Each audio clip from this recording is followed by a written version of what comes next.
더 확장하는 교회라고 하는 제목을 가지고 하나님 말씀 같이 보도록 하겠습니다. 자, 우리 잠시 영상 보고 우리 말씀 들어가도록 하겠습니다. 서울 강남의 한 거리. 백인 리랜드 씨와 동남아인 구나완 씨 두 사람이 길을 물어볼 겁니다. Excuse me, where is COEX Mall? Excuse me, where is COEX Mall? 안녕하세요. 백인과 동남아인을 대하는 우리들의 모습 차이가 있을까요? 차이가 별로 없지 않을까요? 어느 나라 사람이든 가르쳐줄 수 있는 대로 가르쳐줘야 되는 게 인종 편견에 상관없이 결과 나올 것 같은데. 자, 그럼 지켜볼까요? 먼저 리랜드 씨입니다. Excuse me. Excuse me. How can I go to COEX Mall? COEX. Quest? No. This station is Gangnam Station. And line number 2. 서툰 영어지만 친절하게 알려주는군요. Excuse me. How can I go to COEX Mall? How can I go to COEX Mall? 이번엔 50대 아저씨들입니다. 어디 뭐라고? COEX. 디스틸레이션 3km 양재 포스트리트 거기서 어게인 패스 Subway? Subway? 아니 콩글리시면 어떻습니까? 마음만 먹으면 손짓 발짓으로도 다 알려줄 수 있습니다. I should take the bus? 이번엔 붙잡고 묻지도 않았는데 먼저 가던 길을 멈춰서더니 말을 건넵니다. I'm trying to find COEX. Here is Gangnam Station. This is Samsung Station. Okay. 고맙습니다. 그런데 아직 할 말이 남았나 보군요. Yes, I'm just traveling. I've only been here for 3 days. Okay. 그래도 부족한지 지하철역까지 데려다 주는군요. 정말 친절합니다.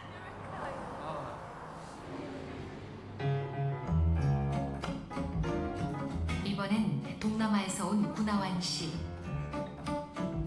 지도를 들고 길을 물어봅니다. Excuse me, can I ask you some question? Can you speak English? No? Okay, thank you. 영어를 모른답니다. Excuse me, sir. Can I ask you some question? 못 들은 걸까요? 대답도 안 해줍니다.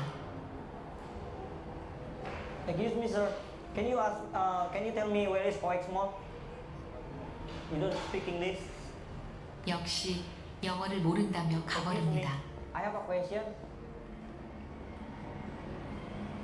Excuse me. I have a question. Excuse me, ma'am. Can you tell me where is COEX Mall? Excuse me, sir. I need some information. Excuse me. Can I ask you some question?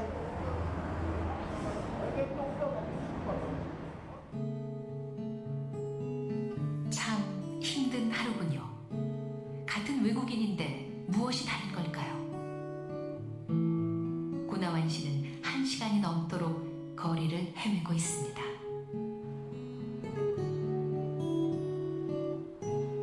여러분이 구나완 씨를 만났다면 어땠을까요? 알 수 없습니다. 모두들 자신만은 아니라고 이야기하죠. 동남아 사람이 길을 물었을 때 이미 사람들은 동남아인에 대한 예를 들면 부정적인 생각을 가지고 있잖아요. 그러면 내 행동이 달라지는 겁니다. 우리가 가지고 있는 슬픈 자화상인 겁니다. 그럼에도 불구하고 나는 차별하지 않는다고 생각을 하는 거죠. 오늘 다큐를 하나 보았는데요. 이 같은 편견과 차별은 우리들 가운데 나도 모르게 잡혀져 있는 것 같습니다. 근데 이것은 성경에도요 자연스럽다고 합니다. 왜냐하면 사무엘 선지자조차도 기름 부음을 했을 때 하나님께서 사람은 외모를 보거니와 나 여호와는 중심을 보느니라 하면서 다윗을 선택하지 못했던 사무엘을 계속적으로 인도했던 것을 보게 됩니다. 야고보서 2장 3절에는 이런 말씀도 있습니다. 너희가 아름다운 옷을 입는 자를 눈여겨보고 말하되 여기 좋은 자리에 앉으소서 하고 또 가난한 자에게 말하되 너는 거기서 있든지 내 발등상에 아래 앉아 있으라 하면 너희끼리 서로 차별하며 악한 생각으로 판단하는 자가 되는 것이 아니냐라고 말하면서 교회조차도 이런 차별과 편견들이 존재한다라고 말을 하고 있습니다. 초대교회 때도 마찬가지고요. 근데 이게 서글픈 거는 애들도 그러더라고요. 예쁜 선생님을 좋아해요. 젊은 선생님을 좋아하고 애들도 어떻게 보면 그걸 다 알아갖고 그렇게 행동하는 걸 보면은 참 우리 인간이라고 하는 존재가 차별적인 존재고 편견을 갖고 있는 존재가 아닐까 하는 생각을 가지게 됩니다. 예수님도 이걸 아셨어요. 그래서 마지막 사명으로 주신 것이 뭡니까? 승천하시면서 오늘 1장 8절 같이 한번 읽어볼까요? 시작. 오직 성령이 너희에게 임하시면 너희가 권능을 받고 예루살렘과 온 유대와 사마리아 땅끝까지 이르러 내 증인이 되리라 하시니라. 아멘. 잘 보면 여기에 선이 있어요. 예루살렘과 유다. 이거는 뭐냐면 서울 수도권 사람과 지방 사람이에요. 그것에 대한 넘어야 될 선이 있고요. 이 정도는 그래도 넘을 수 있을 것 같아요. 그런데 넘기 힘든 게 사마리아였어요. 사마리아는 완전히 이 사람들 자체가 이 호녀라 쪽이기 때문에 우리가 북한을 넘는 것보다 더 힘든 그 단계라고 할 수가 있을 것입니다. 그런데 더 힘든 건 이제 땅끝입니다. 땅끝은 사람 취급을 안 하는 이방인이었습니다. 이방인이 있는 곳까지 또 넘어간다라고 하는 것은 정말 힘든 결단이었어요. 그래서 하나님께서는 일하시는 거 보면은 예루살렘과 온 유대는 가만히 놔둬도 그냥 잘 넘어갔어요. 그런데 사마리아를 못 넘어가요. 이 복음이 못 넘어가요. 그러다 보니까 어떻게 해요? 하나님께서 스데반이라는 사람을 어떻게 보면 순교를 통해 갖고 순교를 통해 사람들이 흩어지게 만듭니다. 그 흩어진 사람들이 드디어 유대를 넘어서 사마리아로 도망을 가면서 거기에서 복음을 전하게 되는 거죠. 그런데 사마리아까지는 가요. 그래도 여기까지 가는데 아예 이방이라고 하는 이 사람들, 사마리아는 그래도 할례도 하고 율법도 어느 정도 지켰어요. 그런데 아예 안 지키는 이 사람들에게 넘어간다는 건 너무 힘든 일이었어요. 사도들은 이 한계를 뛰어넘지 못하다 보니까 오늘 10장에서 하나님이 직접 개입을 합니다. 오늘 읽었던 성경은 사실은 하나님이 천사를 직접 보내갖고 서로 네트워크를 시켜갖고 억지로 불러갖고 서로 연합하게 만드는 하나의 과정을 보게 됩니다. 자, 먼저 누구에게 나타나냐면 이방인이었던 고넬료에게 나타납니다. 고넬료가 원래 어디 사람입니까? 여기 이달리아라고 그랬는데 이탈리아 누구의 고향이죠? 여기서 태어난 애가 있어요. 이탈리아에서 태어나요. 모르시나요? 아직도 모르시면 안 되는데. 예. 담비도 태어났고 다니엘도 태어났고 다행히도 태어났습니다. 예. 이곳 출신의 지금 사람이 고넬료입니다. 고넬료. 거기 부대 출신이라고 하는 건 아주 귀족 출신이라는 걸 의미하고 있어요. 그 당시에 대부분 용병이었는데 이곳 출신의 직할 부대가 왔어요. 아마 경비, 총독의 경호부대 정도가 될 것 같아요. 100명을 다스리는 사람이었지만 그 옆에 딸린 사람이 한 300~400명이 같이 딸려오게 됩니다. 이런 사람들의 백부장이었어요. 그래서 그 사람이 어디 있었냐면 가이사라는 곳에 있었습니다. 앞에 지도를 보면은 지금 파란색 화살표가 2개가 있는데요. 위에 있는 게 로마입니다. 로마에서 지중해를 건너갔고 쭉 오게 되면 가이사라라고 하는 장소가 그 항구가 나오게 됩니다. 이 가이사라는 성경에는 안 나오다가 신약 성경에 나오는데요. 헤롯이 로마와 연결하기 위해서 국제 항구로 만들어 놓은 거예요. 요새 같으면은 국제 공항이죠. 인천공항과 같은 공항을 만들어 놓은 거예요. 그래서 이쪽에서 로마인들이 들어올 수 있도록 만들어 놓았고 그러다 보니까 이 가이사랴가 행정적인 수도가 되었어요. 총독이 다스릴 때는 예루살렘에서 있는 게 아니라 가이사랴 항구에 있었습니다. 그래서 오늘 가이사랴에 있는 이 총독을 보호하는 그 사람으로 파견된 사람이 고넬료라고 할 수가 있어요. 그래서 이 고넬료가 가이사랴라는 곳에서 군대 백부장으로 있었다라고 합니다. 그 가이사랴 지역을 한번 볼까요? 자, 이렇게 생겼습니다. 가이사랴라고 하는 항구가 이제 돼 있는 모습인데요. 여기가 항구 있는 모습이고 이것을 헤롯이 인공적으로 만들라고 12년 동안 만들었어요. 이 나라의 전력을 다해 갖고 12년 동안 공사했다고 하니까 대단하죠. 지금 가도 여기 있는 이 부분들을 콘크리트 기법으로 만들었습니다. 이 바다를 만들 때 얼마나 잘 만들었는지 지금도 남아 있어요. 일부가 남아 있을 정도로 대단한 성이고, 여기가 이제 이 원형 극장이 있는데 극장이 이쪽도 있고요. 경기장이 이쪽도 있는데 해변가도 있는데 여기도 있어요. 이 바깥쪽에 여기 있는 이 쪽은 배너를 촬영한 장소입니다. 그만큼 지금도 사용해도 너무나 넓은 원형 경기장이 위치하고 있고요. 이쪽이 궁전입니다. 궁전. 총독들이 머물렀던 궁전이고, 그러니까 고넬료 같은 사람들은 이곳은 안 살았어도 이 근처는 살았을 거예요. 이 근처에 살았던, 그리고 그 장소가 이 지역입니다. 이 지역. 여기가 바로 이제 주거지였던 장소인데요. 그 장소에 살았던 고넬료의 모습을 보게 됩니다. 자, 여기서 살면서 군인으로서 살았는데도 불구하고 성경은 그의 백부장에 초점을 맞추지 아니하고 그가 어떤 사람이었는가를 바로 이러한 말을 통해서 3번, 4번 얘기를 하는 것을 보게 됩니다. 자, 잘 볼까요? 먼저 고넬료를 저자인 누가가 그가 어떻게 그를 평가하냐면, 그가 경건하여 온 집과 더불어 하나님을 경외하며, 하나님을 경외한다는 것은 두려워하면서 공경한다는 뜻이죠. 두려워한다는 의미가 더 강합니다. 하나님을 두려워하는 가운데 살아가는 방식을 보십시오. 어떻게 살아요? 백성을 많이 구제하고 또 하나님께 항상 기도하더니. 여러분, 하나님을 경외하는 사람이냐 아니냐는 그의 삶을 통하여 알 수가 있어요. 물론 삶을 보고 그가 하나님을 경외한다라고 말할 수는 없어요. 그렇지만 하나님을 경외한다라고 말을 했으면 그의 삶을 통하여 진짜 하나님을 경외하느냐 하는 부분들은 나타나게 됩니다. 그게 바로 나도 모르게 선행을 행하는 거예요. 하고 싶어서가 아니라 하나님을 두려워하다 보니까 선행을 행하게 되는 거예요. 그리고 하나님과 두려우니까 하나님과 교제하게 되고 대화하게 되죠. 그게 기도입니다. 그 기도가 그냥 일순간에만 일어나는 게 아니라 항상 기도가 있었다라고 얘기합니다. 천사도요, 고넬료에게 나타납니다. 나타나서 딱 하는 말이 그거예요. 네 기도와 구제가 하나님 앞에 상달되었다. 누가복음에서도 내 기도가 하나님께 상달되었다 해서 이 사가랴라고 하는 사람에게 나타냈고, 그래서 이 세리 요한이라는 사람이 태어나기도 했습니다. 그것처럼 기도와 구제가 하나님 앞에 항상 나타나게 돼 있어요. 상급으로 나타나게 돼 있습니다.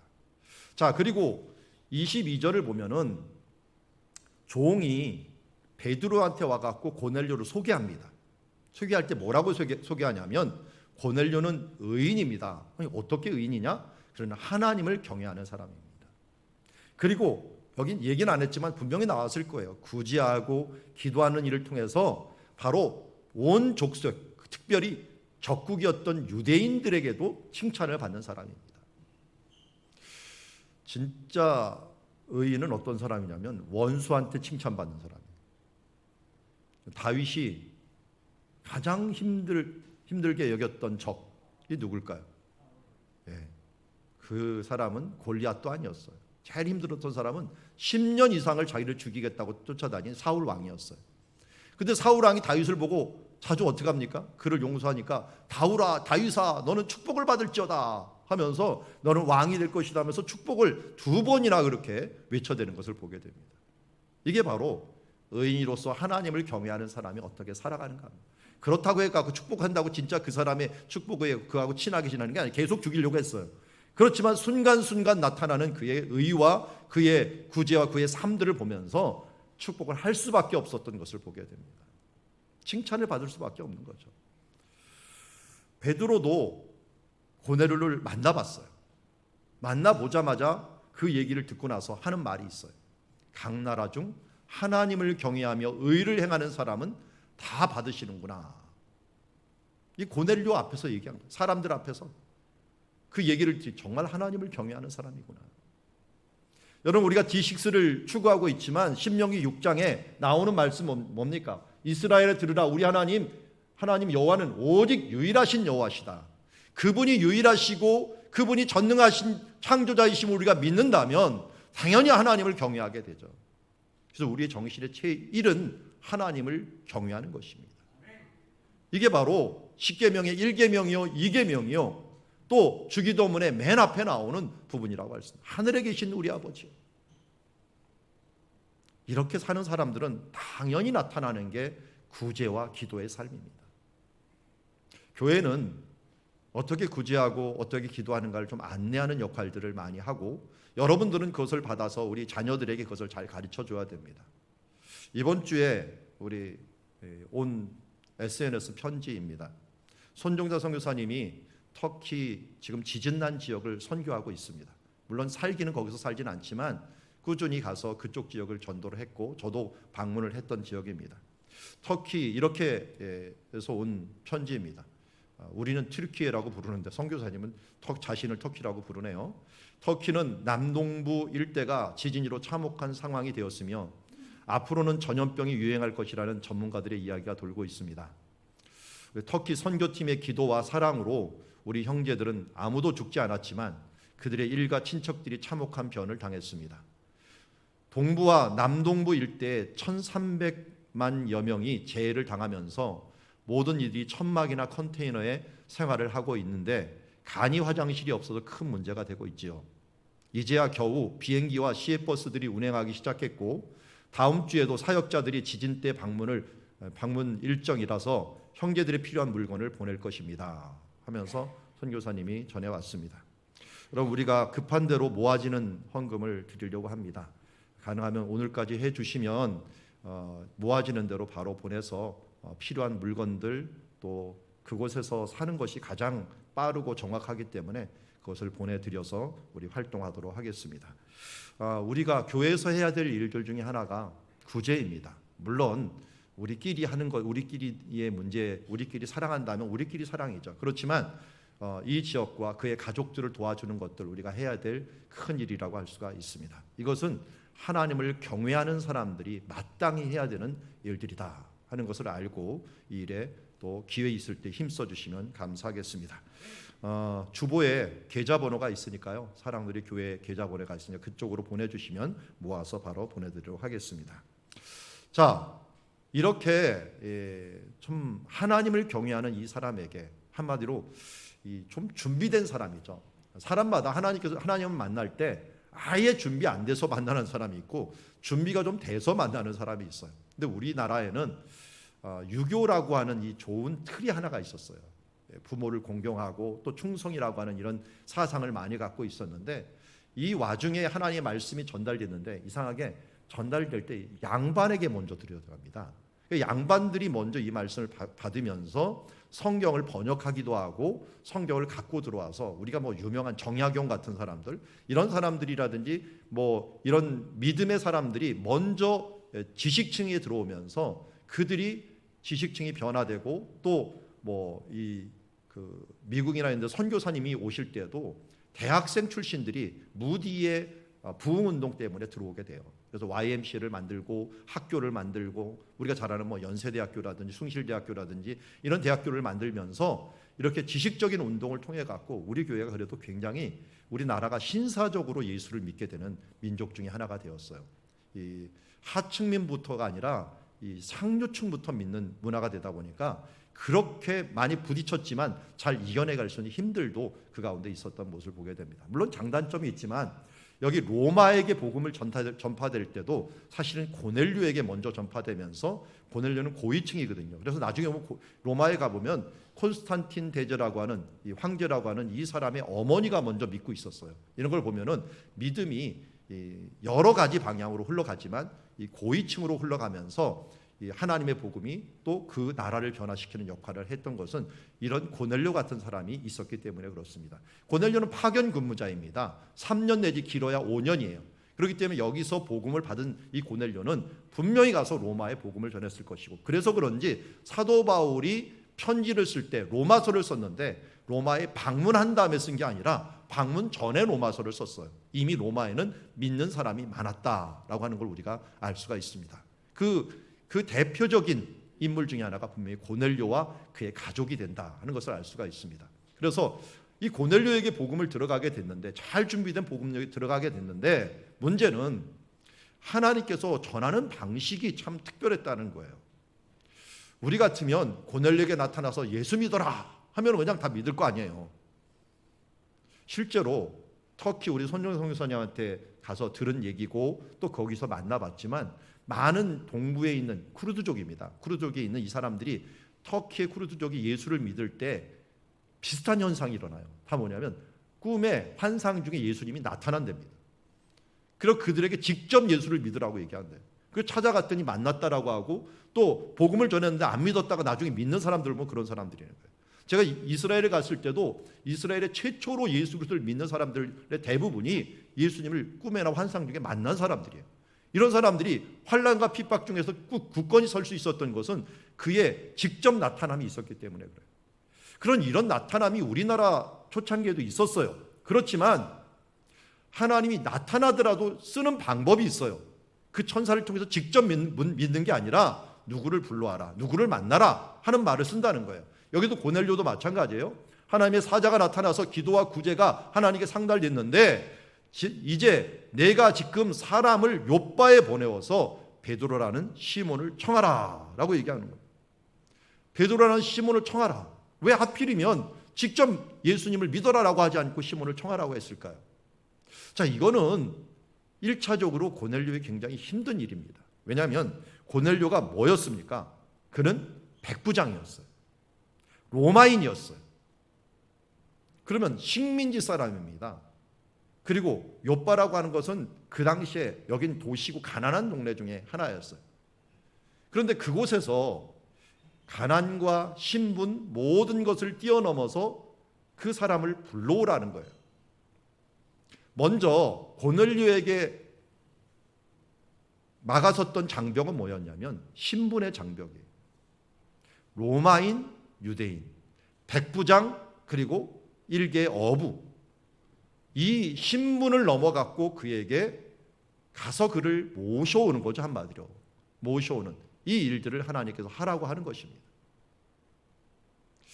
고넬료가 얼마나 이것을 잘했는지 25절을 보십시오. 25절 같이 한번 읽어볼까요? 시작. 마침 베드로가 들어올 때 고넬료가 맞아 발 앞에 엎드려 절하니.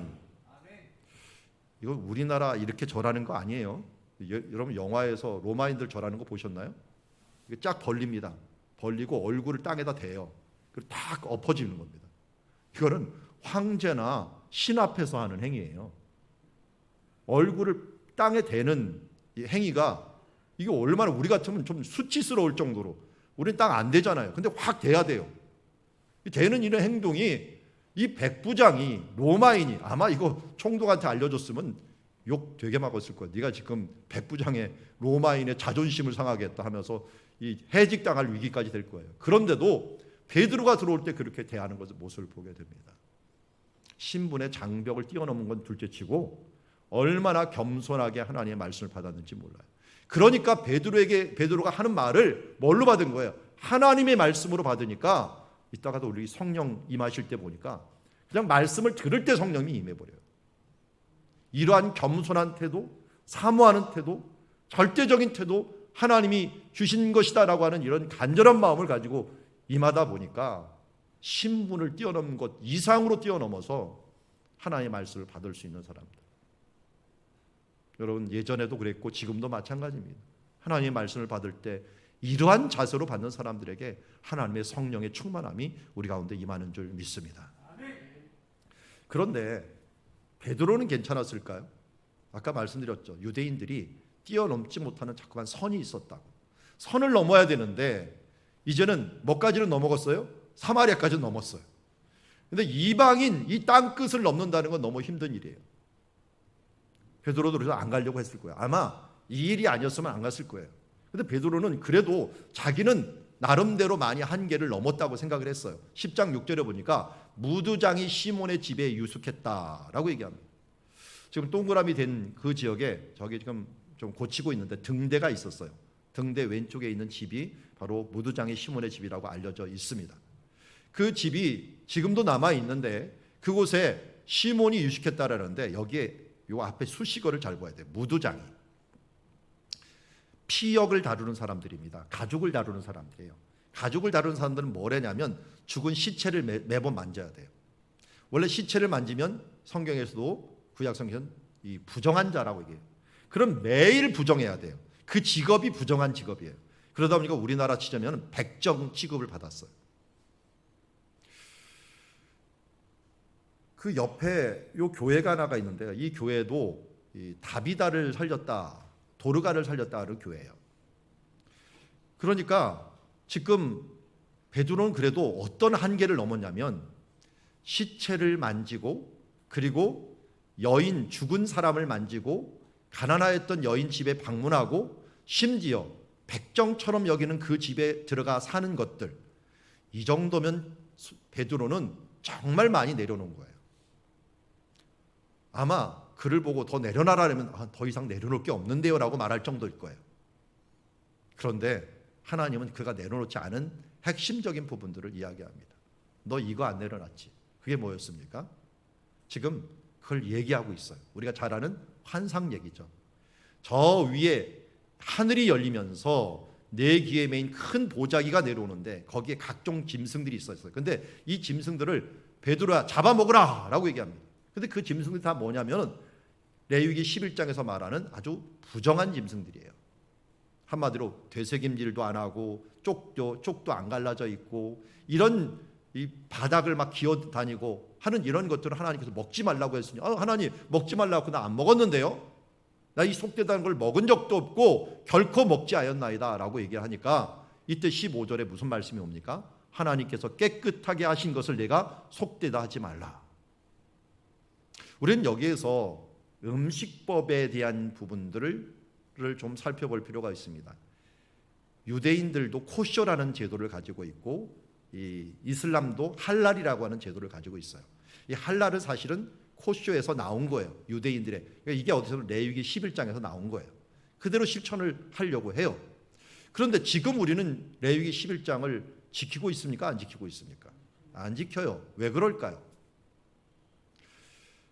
이거는 사도행전 15장에서 나중에 보겠지만 사도들이 이 부분들은 더 이상 우리가 지킬 필요가 없고 완성된 법은 더 이상 지킬 필요가 없다는. 그러면 이게 왜 썼는가? 오늘 이것 때문에 쓴 거예요. 한마디로. 부정한 동물을 뭘 상징하냐면 이방인을 상징하는 거예요.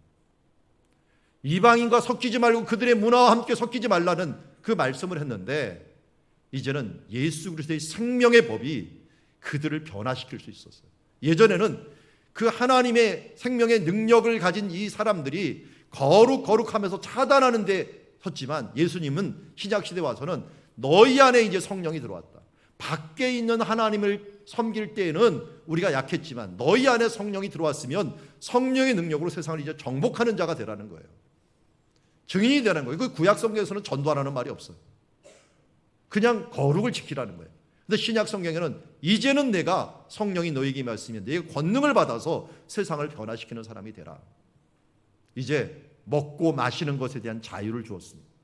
그리고 차라리 부정한 이방인들을 향하여 내가 나아가라고 이야기합니다. 이것을 한 번 보여줬으면, 한 번 얘기했으면 아마 베드로가 안 들었을 거예요. 베드로의 약점은 3번이죠. 3번 모른다고 부인했기 때문에 이 예수님도 3번 나를 사랑하느냐 물어보셨고 이번에도 3번 요청을 합니다. 그러기에 베드로가 이게 무슨 뜻일까 할 때 이방인이 왔을 때 하나님께서 이들에게 가라는 것이었구나. 부정이 여겼던 이 사람 같지도 않은 이방인들에게 나를 보내시는구나 하는 것을 그제야 깨닫게 된 것을 보게 됩니다. 여러분, 우리에게는 많은 차별이 있습니다. 실제로 베드로는 이 편견을 깨는 게 너무나도 어려웠어요. 사실 갈라디아서 2장 11절에 보면 이런 말씀이 있어요. 게바가 안디옥에 이르렀을 때, 베드로입니다. 게바는 베드로가 안디옥에 이르렀을 때 책망받을 받을 일이 있기로 내가 바울입니다. 바울이 그를 대면하여 책망하였느니라. 급수가 틀린 사람이 지금 급수가 높은 사람을 지금 책망하고 있어요. 바울하고 베드로는 당시에는 여기는 한마디로 그 뭐라고 했나 총회장이라고 할 수 있고요. 여기는 부목사 정도밖에 안 되는 사람이에요. 그런데 이 총회장을 향하여 꾸짖은 거예요. 왜 꾸짖었느냐? 갈라디아서 2장 12절에 이렇게 얘기해요. 야고보에게서 온 어떤 이들이 이르기 전에 게바가 이방인과 함께 먹다가 그들이 오매 그가 할례자들을 두려워하여 떠나 물러가매 베드로조차도 이 일이 있었어 이미. 이것이 한참 뒤인데도 할례자들이 와갖고 너 왜 이방인하고 밥을 먹어? 라고 말하는 것을 듣기 싫어갖고 슬금슬금 빠져나갔다는 거예요. 여러분, 우리가 이걸 경험했음에도 불구하고 편견이라는 건 너무나도 강해요. 나도 모르게 슬금슬금 빠져나가고 무의식적으로 빠져나가는 부분들이 있는 것을 보게 됩니다. 바울은 로마서 3장 22절에 다시 외칩니다. 곧 예수를 믿음으로 말미암아 모든 믿는 자에게 미치는 하나님의 의인이 차별이 없느니라. 우리만 차별을 가지는 게 아니라 우리 사방의 차별에 대한 문화들이 너무 많이 있어요. 자, 여기 보면은 20세기 가운데서 정말 많은 변화들이 있어 왔습니다. 저도 제가 살아온 여정들 가운데 일어났던 세계적인 변화들 여러분들 다 느끼셨을 거예요. 제일 큰 변화가 뭐였습니까? 컴퓨터라는 게 생긴 거예요. 그게 저는 고등학교 때 생겼어요. 고등학교, 대학교 때 생기고 이게 생기다가 어느 날 컴퓨터에서만 끝나지 아니하고 인터넷이라는 게 생겨버렸어요. 제가 유학 갔을 때 90년대 초반에 생겼어요. 인터넷이라는 게. 인터넷이 생긴 줄 알았더니 조금 있다 스마트폰이라는 게 생겼어요. 여러분, 우리 애들이 이거 쳐다보면서 살 줄 누가 알았겠습니까? TV도 안 봐요, 이제는. 옛날에는 TV 본다고 뭐라 그랬는데 뭐라 그럴 것도 없어요. 이제. 안 보고 이거나 보고 있고 있으니까 이 스마트폰이 생겼어요. 이제 코로나로 인해서 이게 4차 산업 대혁명처럼 서로 연결되는 이런 문화들이 또 만들어졌어요. 제 딸도 런던에서 지금 근무를 하는데 이게 직장을 가지 않고 그냥 집에서 근무하는 형태를 아예 처음부터 계약을 그렇게 맺는다고 하더라고요. 어쩌다가 진짜 한 달에 한 번, 6개월에 한 번 회사에 가서 모일 정도고 그리고 사무실을 거기서 정리를 하고 있다고 하더라고요. 문화가 많이 너무나도 바뀌고 있어요.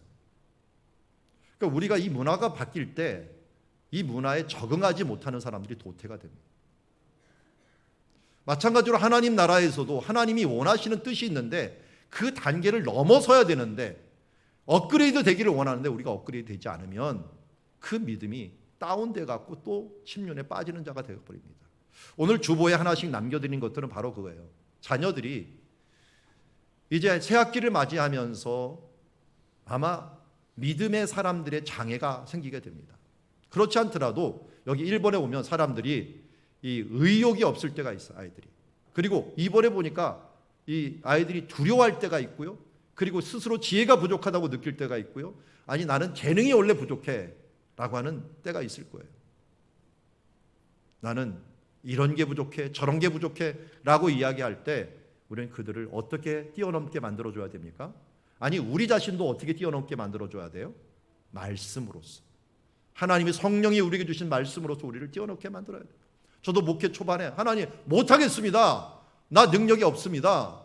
라고 할 때마다 하나님 말씀이죠. 개척을 시작할 때마다 하나님 나 이 사랑이라고 하는 이 부분 약합니다. 라고 했더니 고린도서 13장을 알려주시고 나 하나님 이게 내가 할 수 있는 게 보람이 있습니까 없습니까 그랬더니 하나님께서 고린도서 15장 58절을 보면서 내 수고가 주 안에서 결국 헛되지 아니하다라고 하는 말씀을 주셨어요. 그러면서 이게 의미 있는 일이구나 하면서 또 뛰어넘게 만들었어요.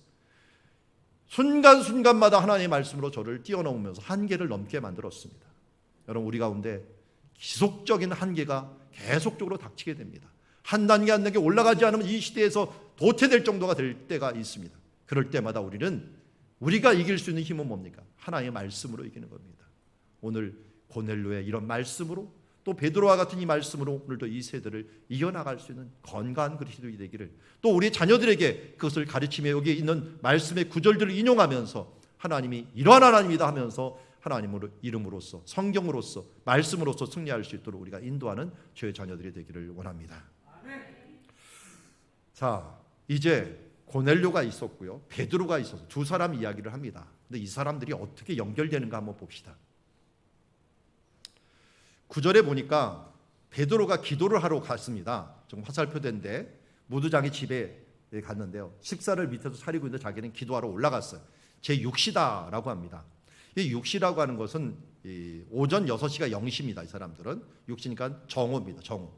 정오에 이제 기도하러 올라갔는데 2절에 보니까 고넬료는 언제 기도하고 있었느냐? 그 전날이에요. 이튿날이니까 그 전날이죠. 그 전날 하나님께 항상 기도하니 제 9시쯤 되었더라. 오후 3시입니다. 오후 3시에 기도하고 있었어요. 오후 3시와 그 다음날 정오. 그러면 몇 시간 차이 나는 겁니까? 계산 빨리 해주십시오. 오후 3시에서 그 다음날 정오면 21시간인가요? 24시간이니까 3 빼면은 21시간 후에 기도를 하고 있는 거예요. 시차는 있었지만 이 시차에 있는 이 기도가 같이 드려진 거예요. 함께 하나님께서 기도하고 있는데 하나님께서 뭐 한 거예요? 이 안에서 네트워크를 이루고 연결을 시켜준 겁니다. 하나님의 연결은 시간을 초월하고 장소를 초월합니다. 그래서 기도하고 하나님을 바라보다 보면 하나님이 서로 연결을 시켜주는 거예요. 연결을 시켜서 하나님의 일들을 잘 감당할 수 있도록 해주시는 것입니다. 이게 바로 기도 네트워크입니다. 우리가 서로 중보 기도하고 서로 하나님을 향하여 이제 주의 길을 가겠다라고 하게다 보면 나도 모르는 사이에 내 주변에 나와 함께하는 사람들이 생기는 거예요. 다윗과 요나단이 자기도 모르게 갑자기 한 번 만났는데 친해진 게 뭐냐면 바라보는 방향이 같았기 때문에 그래요. 만군의 여호와의 이름을 힘입어서 살겠다라고 하는 그 마음을 가지고 그들 모두가 전쟁 때마다 하나님의 이름을 힘입어서 싸웠거든요. 그러다 보니까 그들이 만났을 때 같은 방향을 바라보다 보니까 이미 그 기도로서 하나 된 동지애를 느낄 수 있었던 것을 보게 됩니다. 여러분, 우리 사랑누리 교회는 바로 그런 사람들이 모인 공동체입니다. 같은 방향을 바라보니까. 아마 같은 방향을 안 바라보면 여기 견디질 못할 거예요. 언젠가 튀겨나갈 거예요. 우리 교회가 지금 이 부모가 자녀를 제자 삼는 이 사역들, 가정교회를 세우는 일들 중요하다고 우리가 계속 강조를 하는데 아마 이것에 동의하지 않은 사람은 너무 불편할 거예요. 같은 방향을 바라보지 않으니까요. 그런데 이게 성경이 말하는 것들을 우리 같이 바라보는 거기 때문에 한마디로 어떤 면이면 우리 교회가 성경대로 행하는 교회거든요. 성경대로 안 해가고 인간적인 침묵과 이것을 유지하는 교회가 된다면 이건 하나님 앞에 교회가 아니라 침묵단체가 되게 되는 것입니다. 하나님을 바라보는 사람들은 그래서 하나님께서 묶어주시는 거예요. 그래서 이렇게 묶여진 공동체가 된 것입니다. 이런 기도 네트워크를 이루기 위해서라도 여러분 주님을 바라보다 보면 순간순간 하나님께서 예비한 사람들을 통하여 서로 연결해 주시고 그들을 통하여 일하시는 것을 우리가 체험하게 될 줄 믿습니다. 자, 이제 이 사도행전 9장 11절에도 사도 바울도 마찬가지였죠. 아나니아라는 사람과 연결될 때 아나니아도 기도하고 있었고 사도 바울도 기도하고 있었어요. 그러면서 아나니아에게 나타나고 뭐라 하냐면 바울이라는 사람이 기도하고 있는 중이다라고 얘기해요. 기도하는 사람들끼리 하나님께 연결해 주는 것을 보게 됩니다. 이제 드디어 그들은 서로 만남을 향하여 가게 됩니다. 베드로가 욥바에서 이튿날 가이사랴로 들어가는 모습을 보게 됩니다. 참 아름다운 발이죠. 복음을 전하는 아름다운 발이 될 것입니다. 그런데 이 가는 길이 참 뭐하고 닮았냐면 요나하고도 닮았습니다. 구약 성경에 유일하게 이방인에게 가고 복음을 전한 사람이 요나입니다. 그런데 신약 성경에서 처음으로 이방인에게 가서 복음을 전한 사람이 베드로입니다. 근데 두 사람이 아주 신기하게도 욥바에서 시작을 합니다. 물론 베드로는 육로로 갔고 이 욥바에서 요나는 물고기 뱃속에 들어갔다가 해로를 통해서 육로로 갔지만 그러나 이 둘은 모두 이 욥바에서 출발합니다. 욥바라는 뜻이 아름답다라는 뜻이에요. 그런데 로마서 10장 15절은 뭐라고 얘기합니까? 아름답도다 좋은 소식을 전하는 자들의 발이요. 그들의 발길이 때로는 억지로 시작할지 모르지만 억지로라도 좋습니다. 복음은 전도는 마음이 안 내켜도 때로는 억지로 해야 됩니다. 그 억지로 하는 것들이 하나님 보시기에는 아름다운 출발입니다. 아름답도다 복음을 전하는 그 발이요. 근데 이 배경화면이 뭔지 아십니까 혹시? 제가 일부러 이걸 찍어왔어요. 찍어왔는데 뭐가 퐁퐁 솟아나오죠. 이겁니다. 예, 욥바에서 찍은 건데요. 그 욥바 항구에 이 고래를 이렇게 누가 조각을 만들어놨어요. 요나가 출발했던 장소다 해갖고 만들어놨는데 재미난 것은 지중해는 고래가 안 삽니다. 그런데 고래 시체가 발견이 돼요. 잘못 들어온 고래가 빠져나가지, 지중해가 이제 갇힌 바다거든요. 빠져나가지 못하고 죽곤 합니다. 이런 것들을 보면은 분명 요나 때 길 잃은 고래가 들어와 갖고 사명을 감당하고서 죽었는지 빠져나갔는지 그건 모르겠습니다. 근데 요나라고 하는 사람이, 요나라는 이름이 뜻이 뭔지 아십니까? 바로 이거예요. 요나. 지금 요번에 가갖고 이제 항구에서 찍은 건데요. 이게 요빠 항구입니다. 요빠 항구 한번 어떻게 생겼는지 잘 보십시오. 비둘기들이 많이 있는데 요나라는 뜻이 비둘기입니다. 비둘기. 소식을 전하는 발이라는데 비둘기이고, 그 옆에 배들도 있고 또 그 지금 주는 사람들, 이런 사람들이 있고요. 이 항구가 있고, 항구 오른쪽이 바로 요 장소, 이게 바로 베드로가 잤던 장소입니다. 무두장의 시몬의 집, 이런 곳인데요. 이 아름다운 소식을 전하는 발이 출발을 했습니다. 그래서 드디어 어디 이르렀냐? 요빠에서 가이사라로 갑니다. 왼쪽에 베드로가 있었던 집이었고요. 무두장의 시몬의 집이고, 이제 가이사라로 도착을 합니다.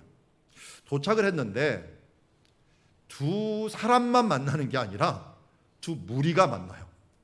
무리가. 잘 보니까 요빠에서는 혼자 간 게 아니라 형제들이 따라갑니다. 어떤 믿음의 형제들이 따라가요. 나중에 보니까 이 사람들은요 120문도 중에 하나예요. 왜냐하면 나중에 보면 120문도 얘기가 나와요. 우리가 받았던 성령하고 똑같다라는 말을 한 거면 120문도에 마가다락방에 있었던 몇 명이 같이 갑니다. 그리고 24절에 보니까 이튿날 가이사랴에 들어가니까 고넬료가 혼자만 있는 게 아닙니다. 누구 있었어요? 친척, 그리고 가까운 친구들. 얼추 3, 40명 됐을 것 같아요. 그럼 온 사람이 갖고 5, 60명 되는 하나의 교회 공동체가 모인 거나 마찬가지예요. 이게 바로 하나 되는 네트워크 된 교회를 얘기하고 있습니다. 우리 요 앞에도 좀 이 문설주 있고 여러분 집에다 좀 붙이라고 했는데, 이 문설주 보셨죠? 문설주의 10번과 11번에 이렇게 얘기하고 있어요. 가정은 제자들을 만들고 믿음을 전하기 위해서 하나님이 세우신 첫 번째 기관이다. 고넬료는 자기 친척들을 모았어요. 가족들을 모으고 친척들을 모았어요. 고넬료는 하나의 교회를 만들었습니다. 일단 가정교회를 튼튼하게 했고 친구들까지 합세를 하게 만들었어요. 11번 보니까 교회는 제자들을 만들고 믿음을 전하기 위해서 하나님이 세우신 두 번째 기관이다. 제자를 만들고 믿음을 전하기 위한 두 번째 기관으로 베드로는 그의 형제들과 함께 왔어요. 그 또 하나의 교회를 개척하기 위해서 온 거죠. 이렇게 하나 되어서 하나님의 나라를 만들어 가는 것을 보게 됩니다. 여러분, 우리 가정이 이 고넬료처럼 하나님의 말씀을 듣는데 여러분들이 데리고 온다면 고넬료 같은 일을 하는 거예요. 제자를 만들고 믿음을 전하기 위해서 하나님이 세우신 이 건강한 공동체를 만들고 있는 거예요. 우리 교회는 어떻게 해야 됩니까? 그냥 우리끼리만 있는 게 아니라 또 다른 사람들에게 가서, 또 다른 가정과 교회들 가서 그들을 도와줌으로 말미암아 믿음을 전하는 공동체, 제자를 만드는 공동체로 만들어 가야 되는 거예요. 그래서 제자 훈련을 하는 것, 예배 외에도 우리가 소그룹을 통해서 제자 훈련을 함으로 더 강한 그리스도인을 만나서 믿음을 지속적으로 전할 수 있도록 해주는 것입니다. 여러분, 건강한 가정교회를 만드시고 건강한 사랑누리 교회를 만들기 위하여 함께 노력하기를 원합니다. 자, 이제 이렇게 만난 사람들이 어떻게 됐습니까? 함께 모여서 복음을 들었습니다. 복음의 핵심은 우리가 잘 알듯이 이런 것입니다. 39절 40절 한번 읽어봅시다. 시작. 우리는 유대인의 땅과 예루살렘에서 그가 행하신 모든 일의 증인이라. 그들이 나무에 달아 죽였으나 하나님이 사흘 만에 다시 살리사 나타내시되.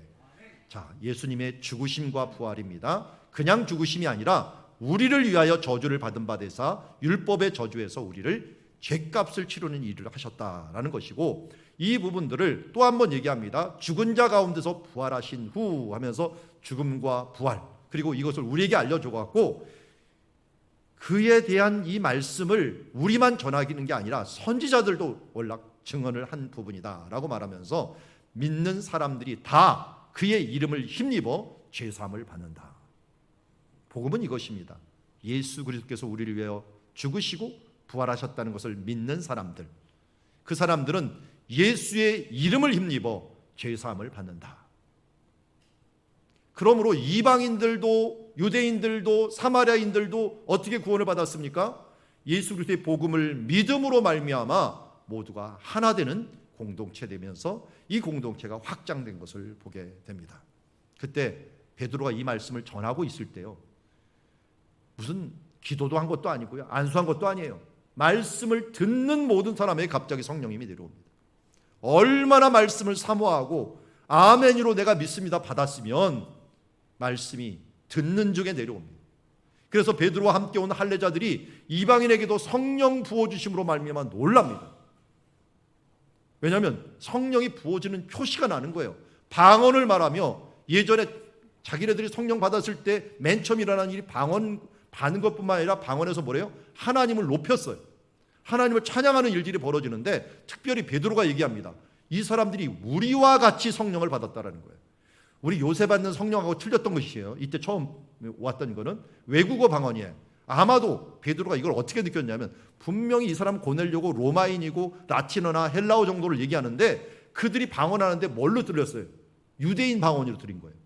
자기네 방언으로 들린 거예요. 이 사람들이 이렇게 잘할 일은 없는데 하는 걸 보니까, 아, 예전에 임하였던 성령하고 똑같은 성령이 임하였구나 하는 것을 알면서, 누가 능히 물로 세례 베푸림을 금하리요 하면서 예수 그리스도 이름으로 세례를 베풀어서 하나의 공동체로 만들어 놓은 것을 보게 됩니다. 이러므로 이방이라고 하는 이 장벽을 뛰어넘고, 선을 넘고, 한계를 넘고, 편견을 넘어서 하나님의 복음이 아주 폭발적으로 전파되게 되는 결과를 가져오게 되었습니다. 잘못된 고정관념이 하나님의 사역을 방해할 때가 많이 있습니다. 여러분, 베드로가 뛰어넘지 못했던 것들 우리에게도 많이 있어요. 성령님이 우리를 뛰어넘으라고 할 때가 많이 있습니다. 저에게는 그런 고정관념이 있었어요. 교회는 교회다워야 된다. 그래서 우리 교회가 16년간 상가교회로 있었는데, 상가교회에서 이쪽으로 올 때 제가 가졌던 고정관념은, 교회가 선교하고 교육하고 제자훈련하고 하는 게 이 목표이기 때문에 그것에 힘써야지 괜히 큰 대출을 받아갖고 그거 갚느라고 힘들면 안 된다라고 하는 생각을 갖고 있었어요. 그래서 제가 아프기 전까지는 전혀 그 생각에 변할 생각이 없었고, 장로님이 계속 우리 좀 이 땅으로 내려갑시다 계속 하는데, 교회는 교회 기능만 하면 됩니다. 그리고 또 제가 겁이 났어요. 우리 교회 건축업으로 모아놓은 게 1억밖에 없는데 여기가 그 당시에 38억을 달라 그랬어요. 그러니 뭐 우리 감당할 수도 없는 걸 여기 2년 동안 비어 있으면서 계속 우리한테 사인을 보내는데도 못합니다 하고서 생각을 하고 있었는데, 아프면서 갑자기 심근경색 중환자실에 들어갔는데 갑자기 배는 게 없더라고요. 그때 금액이 얼마 중요한 게 아니라 좋은 것을 택하자. 그 용기를 주셔갖고 그냥 하나님이 그 마음을 주셔서 그냥 실현해서, 하나님, 내가 서원을 했죠. 그때 내가 나가면은, 건강하게 나가면 내가 이 부분들은 실천하겠습니다 해갖고 실천했는데, 나중에 결과적으로 보니까요, 우리 교회가 그동안 상가교회에서 500만 원, 한 600만 원 가량의 임대비를 내고 있었어요. 근데 임대비가 나중에 이쪽으로 와서 대출비하고 보니까 임대비하고 별 차이가 없어요. 근데 저는 임대비는 생각을 안 하고 비싸다만 생각한 거예요. 내 고정관념을 깨치지 못하고 있다 보니까 기껏 와도 되는데 안 오고 있어갖고 고생을 거기서 하고 있으면서, 아이들이, 제가 제일 미안했던 게, 아이들이 엄마 아빠 보고 맨날 하는 소리예요. 집에 가자. 왜요? 상관이가 답답하잖아요. 집에 가자 소리를 줘. 제 마음이 얼마나 아팠는지 몰라요. 근데 지금 보니까 애들이 왜 집에 가 하면서 외치고 막 울고 가는 걸 보면서 제가 안타까우면서 기분이 좋아요. 아이들한테 이 좋은 교육 환경과 좀 맑은 공기들을 줄 수 있는 충분한 기회가 있었는데, 제가 고정관념 때문에 임대비는 낼 줄 알면서 대출 이자 내는 것들은 겁내하는 이런 잘못된 관념들을 갖고 있어서 결국 이 일들을 이루지 못했구나 하는 생각을 가집니다. 우리 교회가 이쪽으로 이사 와서 더 많은 선교를 하게 됐고, 더 많은 하나님의 일들을 이루게 된 것들, 이런 부분들은 아마 하나님께서 어떻게 보면 저를 아프시게 해갖고 힘들면서 이 고정관념을 뛰어넘게 만든 하나님의 은혜가 아닌가 하는 생각을 듭니다. 여러분, 우리 가운데 여전히 갖고 있는 이 고정관념들 우리 이겨내고 하나님이 원하시는 그 길을 가는 주의 자녀들이 되기를 원합니다. 말씀을 정리합니다. 차별을 넘어 하나 되는 확장되는, 하나 되어 확장되는 교회가 되기를 원합니다.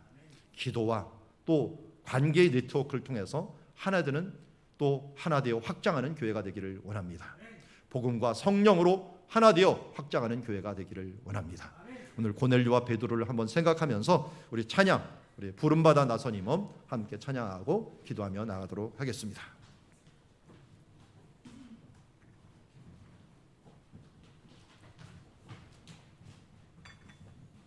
부름받아 나선 임엄 아까 보니까 편곡한 게 아주 경쾌하게 편곡을 했는데요. 사실은 이 찬양을 제가 가이사랴 갈 때마다 이 찬양을 부릅니다. 그 항구가 배경입니다. 이 배경 제가 컴퓨터 배경화면으로 쓰는 건데요. 이 항구에서 고넬료가 떠났고 바울이 떠났고 수많은 사도들이 이곳에서 떠나서 우리에게까지 왔습니다. 그 복음이 우리에게까지 왔습니다. 우리 또한 복음의 빚진 자로서 주님, 내가 확장하는 교회, 나아가는 교회 되겠습니다 하는 마음으로 함께 찬양했으면 좋겠습니다.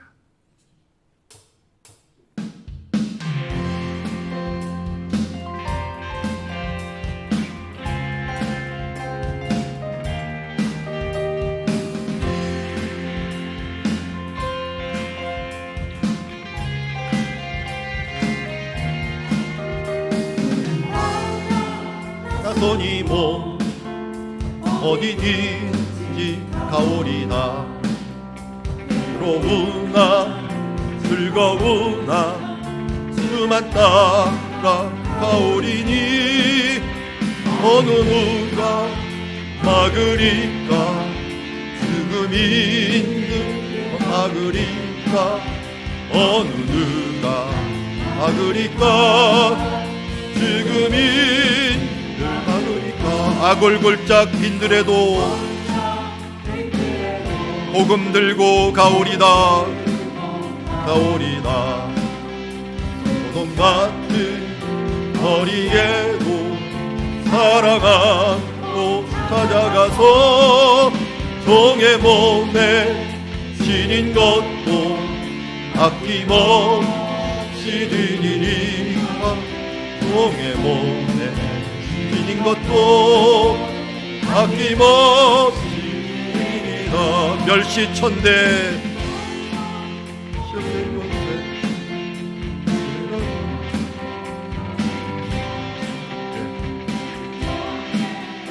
십자가는 제가 지고 가오리다. 이름 없이 빛도 없이 감사하며 섬기리라. 이름 없이 빛도 없이 감사하며 섬기리라. 기도하겠습니다. 하나님 아버지, 부름받아 나선 이 몸 어디든지 가오리다. 괴로우나 즐거우나 주만 따라 가오리다. 이렇게 결단하고 나섰던 베드로와 사도들, 그리고 고넬료와 그의 친척과 그의 친구들, 이들을 통하여 복음이 우리 가운데 임하였습니다. 주님, 이제 우리도 사랑의 빚진 자, 복음의 빚진 자 되어서 그렇게 살아나가기를 원합니다. 모두 하나 되어서 확장하는 교회, 전파하는 교회, 주님 어디든지 가는 교회 될 수 있도록 축복하여 주시옵소서. 예수님의 이름으로 기도드리옵나이다. 아멘. 이제는 우리 주 예수 그리스도의 은혜와 하나님 아버지의 극진하신 사랑과 성령의 교통하심이 오늘도 우리의 선을 넘고 한계를 넘고 차별을 넘어 하나님의 나라를 이루고자 하는 사랑들이 가족들 위해 이제로부터 영원토록 함께 계실지어다. 아멘.